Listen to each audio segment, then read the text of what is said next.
इति गुह्यतमं शास्त्रम्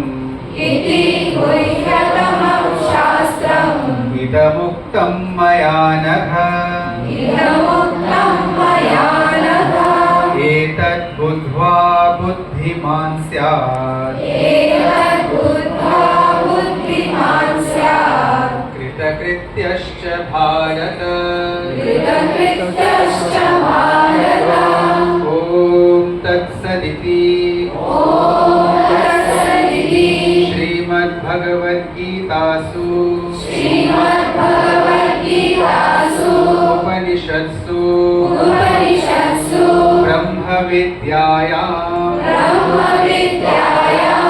योगशास्त्रे श्रीकृष्णार्जुनसंवादे पुरुषोत्तमयोगो